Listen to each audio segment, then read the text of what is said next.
Selamat pagi pemirsa, saat ini saya bersama dengan Profesor Greg Barton di Monash Uni, Caulfield, Australia.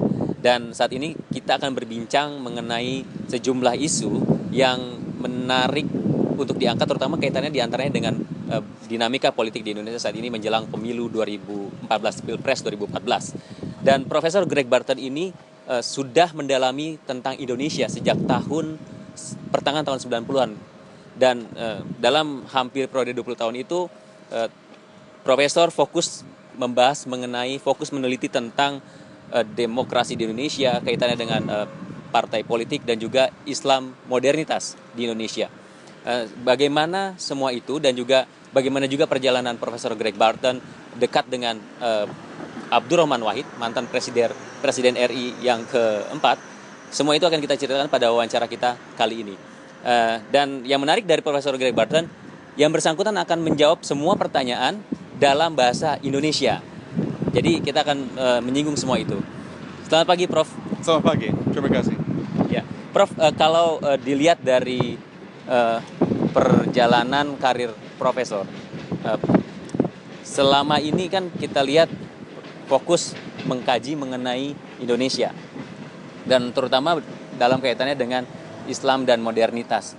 Sebenarnya apa yang membuat Profesor tertarik untuk membahas itu? Kan banyak negara di dunia ini, tapi kenapa dipilih Indonesia? Nah, ini yang menarik dan mungkin di luar dugaan. Titik tolaknya bukan Indonesia tapi India. Okay. Setelah lulus dari sekolah menengah ke atas, saya dikasih kesempatan pergi ke India untuk student exchange, gantian mahasiswa.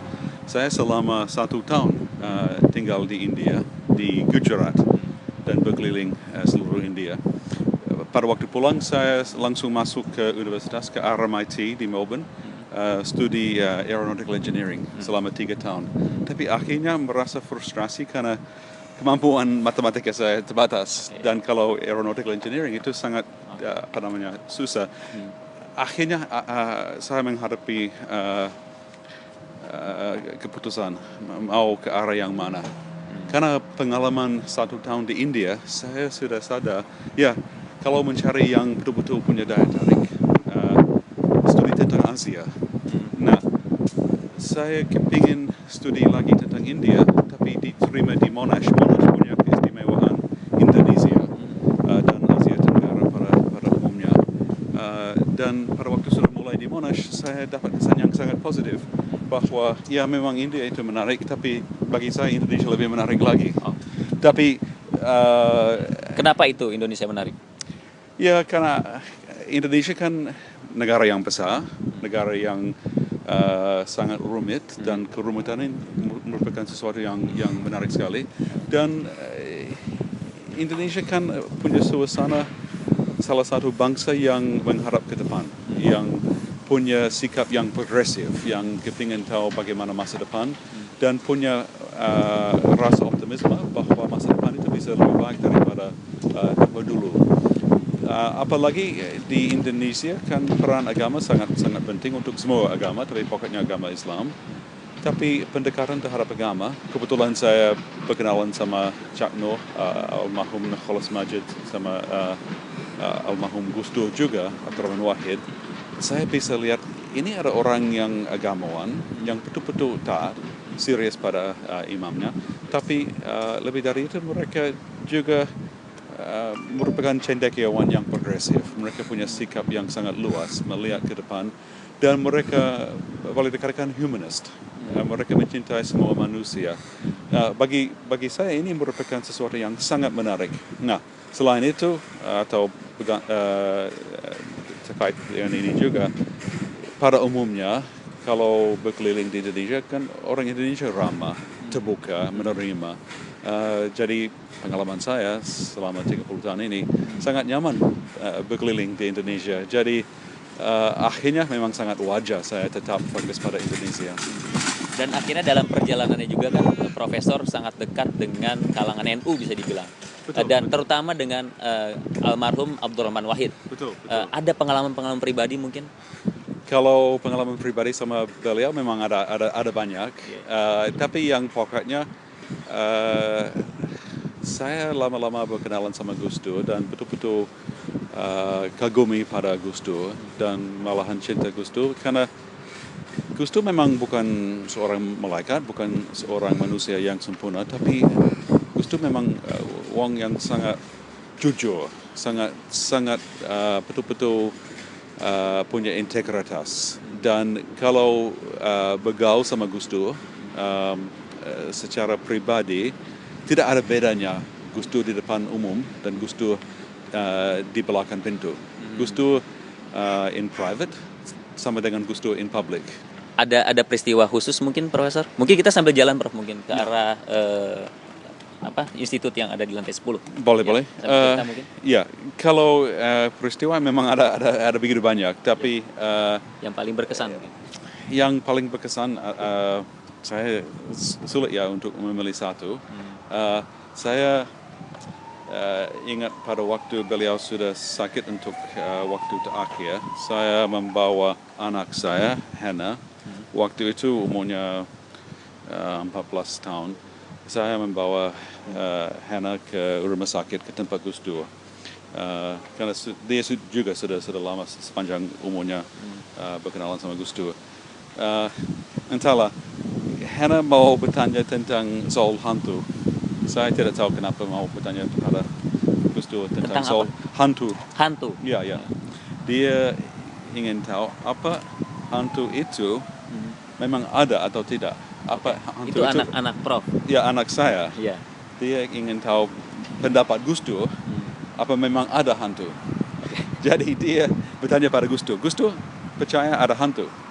Dan Gus Dur bilang, nah kalau soal hantu dan makhluk-makhluk gaib, sebenarnya saya kurang tahu. Okay. Ini kan merupakan hal-hal yang misterius. Tapi saya bisa menceritakan sedikit yang merupakan sebagian jawaban. Pada waktu saya masih muda, saya di Jombang, di Tebu Ireng, di pesantren bapak dan kakek saya. Dan kebiasaan saya suka pergi ke kuburan dan berdoa di kuburan. Apalagi kalau di Tebu Ireng. Nah, tempoh hari satu malam saya di Tebu Ireng itu, di tempat makamnya, mungkin jam 1 pagi, saya tertidur. Jadi saya berbaring dan langsung tertidur. Tapi tiba-tiba saya terbangun karena ada suara orang. Nah, kelihatan sekitar jam 3 pagi ada orang yang datang ke makam mau berdoa. Jadi saya langsung berdiri. Orang pada teriak dan lari. Nah, kalau saya tahu tentang hantu, saya memang tidak tahu apa ada hantu atau tidak. Tapi kalau tanya pada orang itu, pasti mereka percaya. Itu jadi Gus Dur menjawabnya dengan melempar ke orang lain sebetulnya. Ya, maksudnya Gus Dur sering bicarakan tentang hal-hal misterius dan tidak mau bilang bahwa dia punya pengetahuan yang lengkap atau pasti, tapi dia terbuka.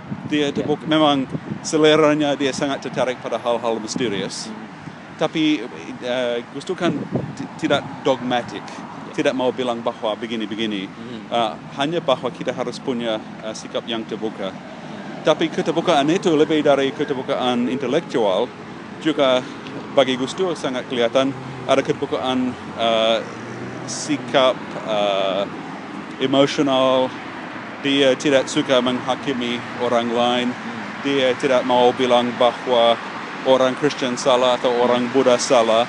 Bagi Gus Dur, kebenaran agama memang sesuatu yang sangat penting, tapi kebenaran agamawi bisa dicari di banyak tempat. Nah, jelas dia sangat bangga pada imannya dan tradisi Islam dan segalanya. Islam pada umumnya, apalagi Islam tradisional, Islam ala NU, Islam ala orang Jawa. Tapi walaupun dia punya cinta yang sangat spesifik terhadap tradisinya, dia juga bisa mengapresiasi semua tradisi dan semua umat dan semua kepercayaan. Bagi Gus Dur tidak ada paradoks, tidak ada konflik kalau seorang Muslim yang taat dan bangga pada imamnya juga bisa menerima orang lain. Bagi Gus Dur, ini malahan bukan saja sesuatu yang wajar, tapi ini merupakan sesuatu yang wajib untuk seorang Muslim. Karena ya itu pemahaman agama Gus Dur. Dan itu sangat mengesankan karena begitu murah hati dan rendah hati dan siap untuk berapresiasi terhadap orang lain dan tradisi lain. Ya, saat ini kita sudah berada di lantai 10, tempat apa Prof di sini, Prof?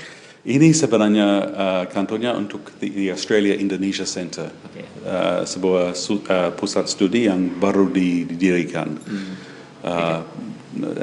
Memang kantornya di Monash, tapi kerjasama dengan Melbourne, dengan ANU, dengan Sydney, dan juga kerjasama dengan UGM, UI, Hasanuddin, dengan beberapa kampus di Indonesia juga. Ya. Kembali lanjut ke tadi, Prof, mengenai Gus Dur sebagai presiden dan pengaruhnya terhadap partai politik, perjalanan politik di Indonesia, itu bagaimana pendapat Prof?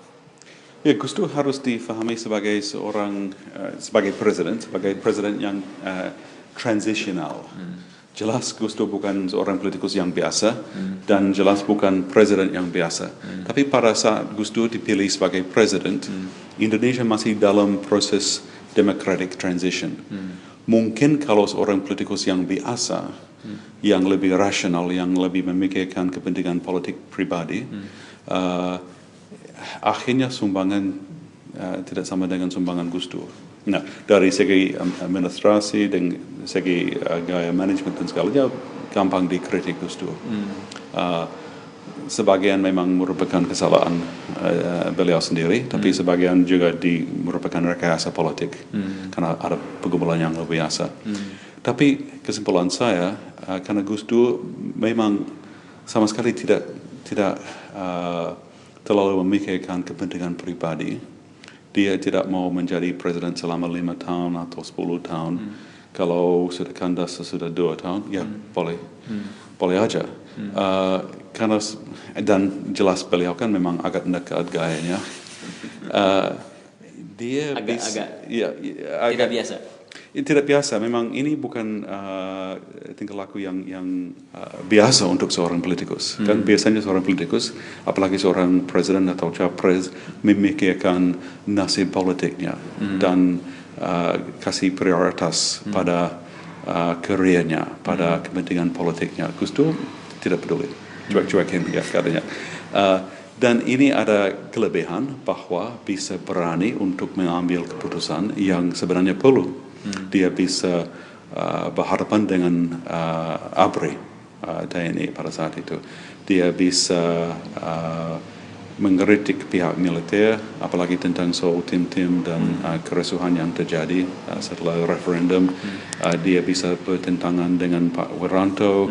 Dia bisa mengkritik kelompok elit dari Orde Baru zaman Soeharto. Dia bisa memperjuangkan hak-hak minoritas umat Tionghoa dan Kristen dan yang lain.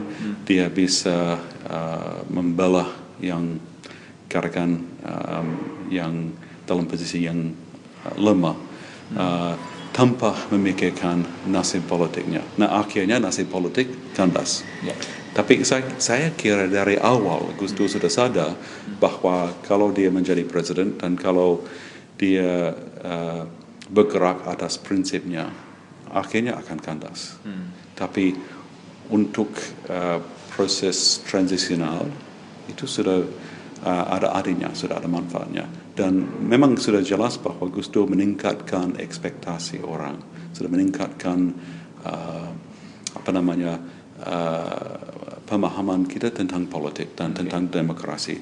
Jadi sesudah Gus Dur kita tidak cepat puas kalau ada seorang presiden yang tidak memperjuangkan hak-hak asasi manusia atau tidak memperjuangkan kebebasan pers dan segalanya, atau tidak memperjuangkan pluralisme.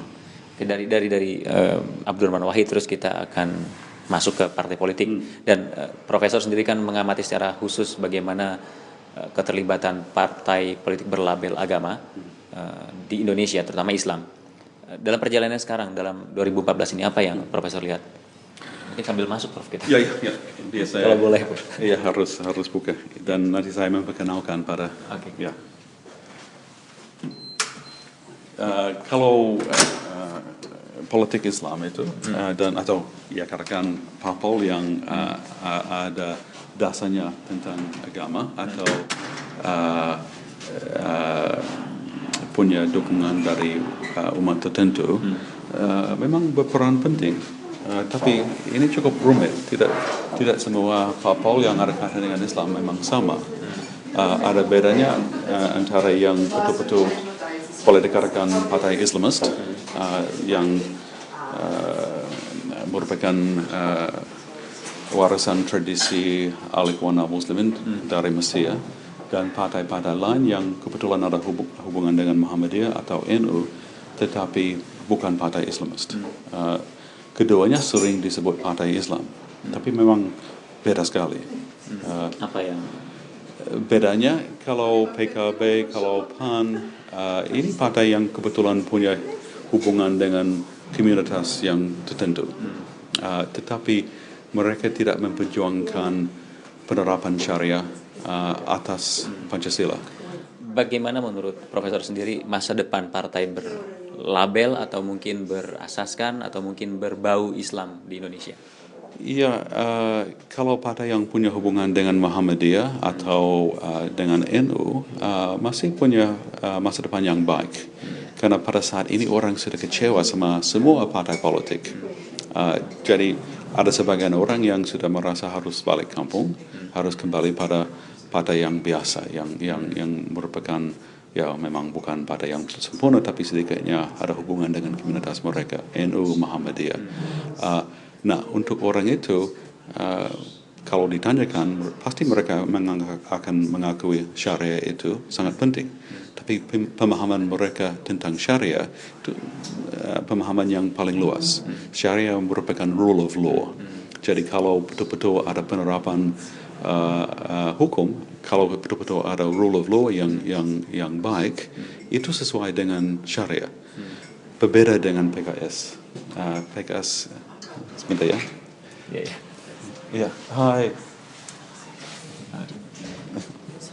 Sorry, Ellie. Are you back shortly? Roll aja. I'll introduce you. Yeah. Kalau PKS punya pemahaman syariah yang lebih sempit, yang merasa bahwa harus ada penerapan yang khusus. Ya lama-lama mungkin sudah ada perubahan juga, tapi berbeda sekali dengan PAN dan PKB. Sebentar, saya memperkenalkan. Okay. Sorry. It's okay, Ellie. I'll introduce you to. Let me. Okay. That's all right. In English, that's all right. Okay. Let me introduce you 1 second. Sure. Just come in with. Okay. Introduce me now? I'll introduce you now. Yeah. Sorry. Yeah. This is Fahmi and Fahmi, Sadiq. Hello. Nice to meet you. Nice to meet you too. Ellie. Both have backgrounds in Indonesian Foreign Affairs, DEPLU, Fantastic. Department of Law and Degree, but both are students in Australia at the moment. So Sadiq is fantastic. doing his studies here at Monash. Yeah. We're working on a thesis at the moment on political Islam. And Fahmi is at Melbourne University. Global Media Communication. Global Media Communication. That's fabulous. So will you go back to DEPLU? Will you go back to Foreign Affairs? For me, it will be 2 months from now. Okay. So in July, I will be in Indonesia. Yeah. So yeah. Oh, it's very quick. You're lucky. So I was just saying we were doing a discussion about Indonesian politics, but I said come and see this Australia-Indonesia Centre, which only opened really 2 months ago and still is in a process of formation. But this is an initiative with the Australian government based here at Monash, but working with Melbourne University, with Sydney, with ANU, with the CSIRO, with who else we're missing? Universities in Indonesia. Universities in Indonesia, UI, UGM, Ayalangga, Hasanuddin, ITB, and Institute Pertanian Bogor juga, trying to build the relationship between Australia and Indonesia, but also trying to work on practical engagements of applied research to help in areas of agriculture, food security, trade, human security A lot in of general. issues there. A lot of issues. So there's a lot of common interests, a lot of common opportunities. So Okay. that's the vision of the center. Can we have a look inside? Sure. I'll leave you to Ya, it. That's all right. jadi saat ini kita coba masuk ke The Australia Indonesia Center. Ini baru saja dimulai 2 bulan yang lalu, dan Profesor juga di sini akan sekaligus menjelaskan apa sebetulnya lembaga ini dan apa yang bisa kita lihat di dalam sini. Mungkin Prof bisa dijelaskan dari sini dulu, Prof. Ya, jadi seperti saya katakan tadi, ini baru terbuka. Ini merupakan kantornya Australia Indonesia Center. Ini merupakan salah satu ikhtiar dari pihak pemerintah Australia untuk kerjasama dengan lembaga-lembaga di Indonesia, terutama 6-7 universitas yang top, untuk saling membangun pemahaman antara Indonesia dan Australia, tapi juga saling kerjasama pada hal-hal yang merupakan tantangan untuk perkembangan Indonesia, food security, human security, kesehatan dan segalanya. Saya sendiri tertarik dengan kata-kata pemahaman antara Indonesia dengan Australia, karena memang dua negara ini bertetangga, namun memiliki banyak sekali perbedaan.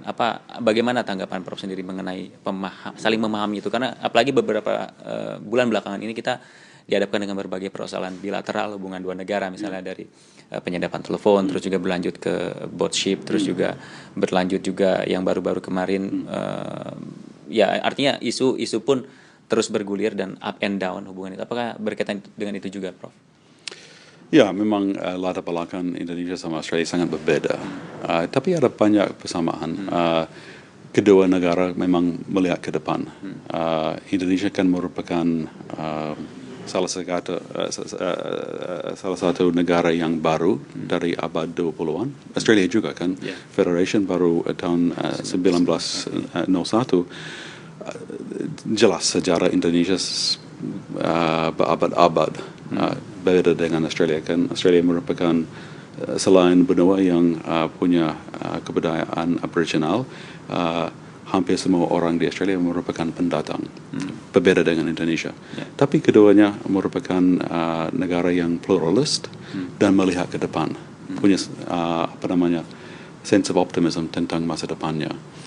Dan keduanya punya banyak persamaan yang mungkin tidak begitu jelas pada awalnya. Misalnya kalau sense of humornya, keduanya tidak suka pada orang yang sombong, yang angkuh, yang terlalu pretentious. Orang pada umumnya lebih berapresiasi terhadap orang yang rendah hati, yang bisa tertawa tentang dirinya sendiri. Orang yang murah hati, rendah hati. Ini untuk budaya. Ini kedua negaranya. Jadi saya merasa mungkin banyakkan Australia, orang Australia, atau kebanyakan harus, kalau terus terang, kebanyakan orang Australia melihat Indonesia sebagai tempat yang begitu asing, yang aneh, mungkin tidak ada banyak hal yang bisa difahami. Tapi kalau sudah ke sana, kalau sudah ada pengalaman bergaul sama teman-teman di Indonesia, menjadi sadar bahwa walaupun kelihatan begitu asing, tetapi sebenarnya ada begitu banyak hal-hal yang sama. There's so much in common. Dan biasanya kalau orang Australia pergi ke Indonesia, kalau sudah beberapa minggu di sana, beberapa bulan di sana, hampir pasti, hampir inevitable bahwa mereka akan jatuh cinta. Mungkin tidak dengan sengaja, mungkin tidak dari awal punya ide bahwa pergi ke Indonesia dan bisa lama-lama di Indonesia, tapi kalau sudah kenal Indonesia, sudah cinta Indonesia. Jadi center ini mau bekerja supaya membantu orang lebih kenal pada Indonesia, memberi kesempatan untuk berkenalan, dan sebaliknya kalau orang bisa datang ke Australia, pasti. Nah, ini untuk koleksi-koleksinya ini didapat dari mana, Prof? Mungkin bisa dijelaskan kalau misalnya ada yang tahu. Ini hampir semuanya ada kaitan dengan salah seorang monash, salah seorang dosen yang namanya cukup terkenal, itu Pak Basuki Kusasi.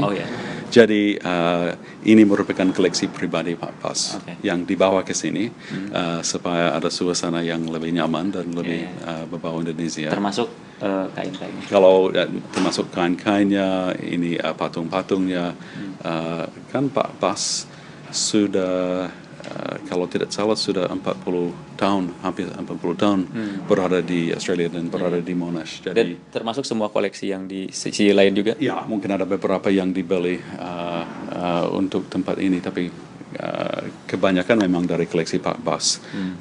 Tapi koleksi Pak Bas ini kan merupakan artefaknya. Tapi ada koleksi lain yang mungkin tidak terlalu kelihatan, dan itu koleksi mantan mahasiswa. Ada puluhan, mungkin ada ratusan mantan mahasiswa. Ada banyak orang di bisnis, di pemerintah pun yang bekerja di Indonesia sekarang atau bekerja di bidang Australia-Indonesia Relations yang pernah belajar bahasa Indonesia bersama dengan Bas, termasuk saya juga. Jadi ini koleksi barangnya, tapi ada koleksi uangnya juga. Ya, terus kalau ruangan lain itu apa? Kalau ruangan lain? Ini memang ada tempat yang sangat praktis. Ada perkantoran untuk Australia Indonesia Centre. Australia Indonesia Centre memang lebih dari Monash, kerjasama dengan Uni Melbourne, Uni Sydney, ANU, CSIRO, bersama dengan UGM, UI dan segalanya di Indonesia. Tapi harus ada kantor di tempat spesifik, jadi kantornya di Monash. Saat ini kita berada di depan Faculty of Arts Monash University di Caulfield, persis tidak jauh dari ruangan profesor. Tapi sebelum itu, profesor juga ingin menjelaskan mengenai partai Islam, politik Islam. Ya, kalau kita melihat hasil pemilu tahun ini, memang sangat baik, dengan maksudnya bahwa tidak ada kerusuhan, tidak ada masalah, semuanya damai, dan voter turnout, jumlah pemilih setinggi 37%. Jadi sukses. Tapi membosankan, karena tidak ada yang menarik, dan ada beberapa partai politik yang kecewa. Apalagi PKS saya kira paling kecewa, sama juga PDIP. Pada umumnya orang tidak percaya pada partai politik. Baik partai politik sekuler maupun partai politik agama. Jadi daya tarik semua partai sangat tipis. Tapi yang jelas juga bahwa PKS punya daya tarik yang sangat terbatas. Ada sebagian orang yang percaya pada visinya, tapi pada umumnya para pemilih tidak jadi tertarik. Bagi saya, kesimpulan saya, di Indonesia orang sangat berapresiasi terhadap hal-hal agama dan sangat menghargai imannya, tapi tidak mau mencampurkan soal agama dengan soal politik, dan tidak percaya bahwa partai politik partai apapun bisa bertanggung jawab kalau hal agama diserahkan pada mereka. Dan bagi saya ini merupakan sesuatu yang sangat wajar dan merupakan sesuatu yang dalam jangka panjang merupakan landasan demokrasi Indonesia yang sangat kuat. Menurut pengamatan Prof, kenapa tidak percaya dengan partai politik lagi banyak orang di Indonesia? Ya, memang kinerja partai politik sampai sekarang memang sangat sederhana. Baik partai politik maupun anggota DPR. Kalau kita lihat hasil dari DPR itu sangat sederhana. Tidak banyak undang-undang yang lewat, yang lulus, hasilnya sangat mengecewakan. Dan kalau kita lihat partai politiknya, enggak jelas juga mereka percaya pada kebijakan ini atau prinsip ini. Pasti semuanya bicarakan hal nasionalisme, pasti semuanya bicarakan soal wong cilik atau rakyat dan agama, tapi akhirnya mereka percaya pada apa? Tidak jelas. Jadi orang enggan untuk terlalu punya ekspektasi tentang partai politik. Demokrasi itu merupakan sesuatu yang penting, jadi demokrasi yes, tapi kalau partai politiknya ya. Ya, seperti semboyan Cak Nur dulu. Betul ya. Oke, sekarang kita masuk ke ruangan Prof, kita lihat apa aja yang bisa kita lihat juga di ruangan Prof. Ya.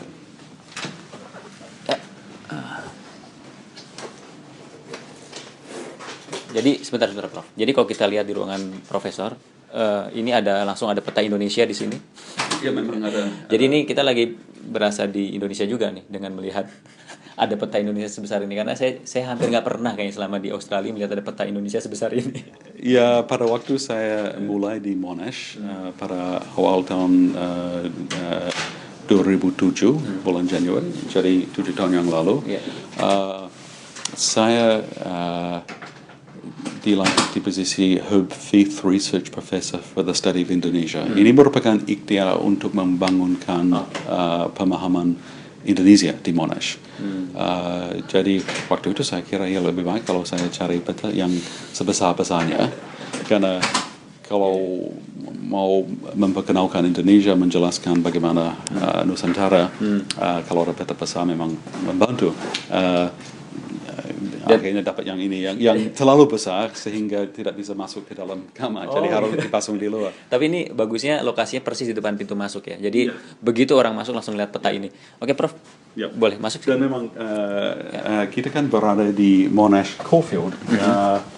Kalau kampus induknya Monash itu di Clayton, sudah lama di Clayton, didirikan di Clayton. Tapi lama-lama Monash Caulfield, kampus keduanya, makin lama makin besar, dan ada sebagian dari Fakultas Sospol yang bekerja di sini, apalagi di jurusan pasca sarjana.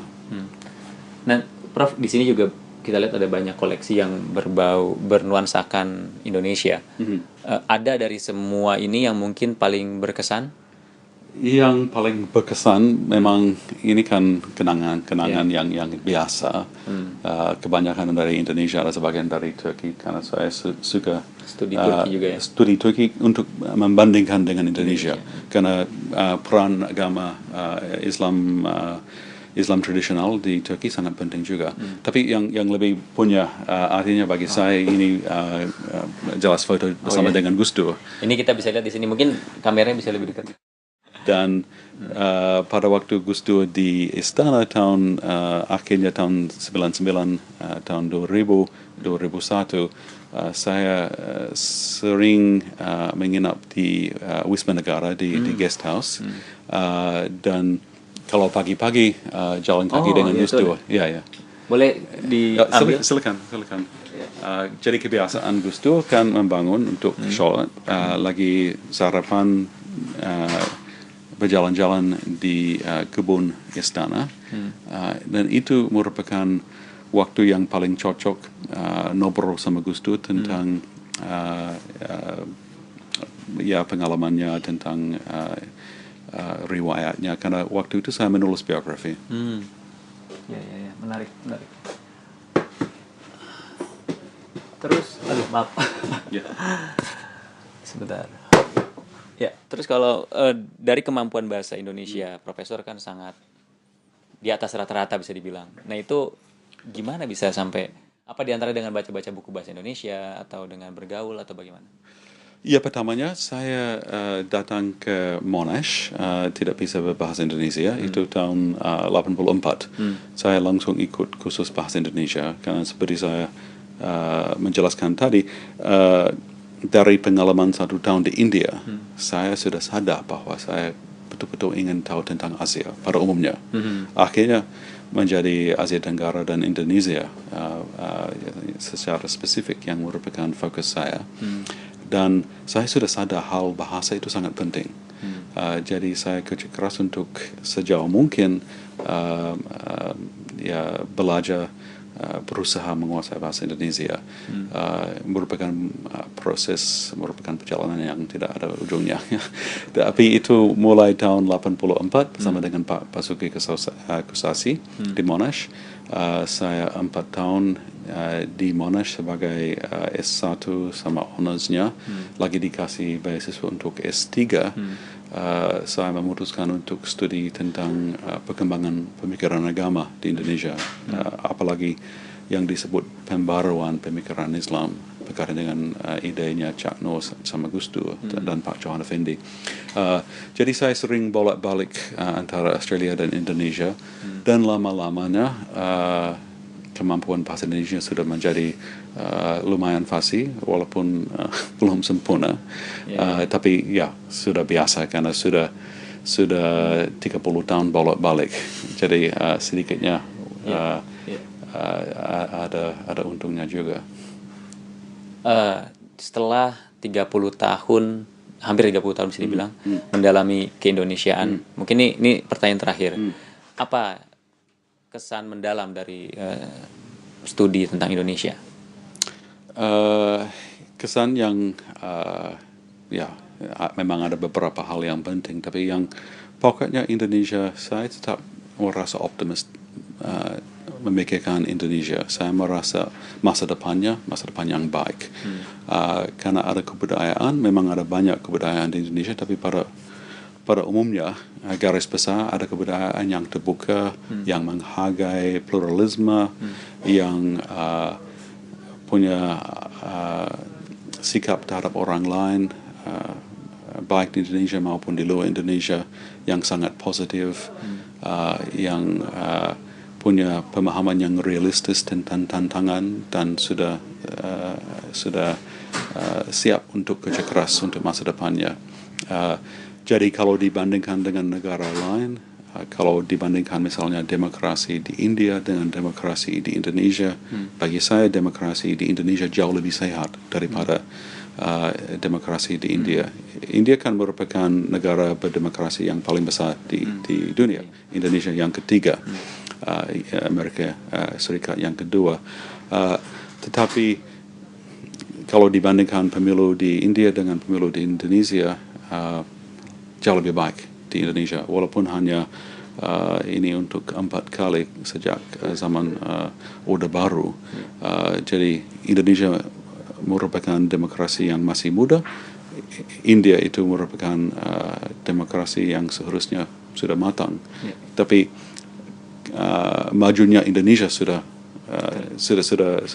kelihatan, sudah jauh. Masih ada banyak yang kurang sempurna, tetapi sudah ada buktinya bahwa demokrasi itu bisa berjalan dengan baik di Indonesia. Ya, demikian pemirsa wawancara kami dengan Profesor Greg Barton di Monash Uni di Caulfield, Melbourne, Australia. Ismail Fahmi, ada Khiling Mutokhala Sidki mengabarkan.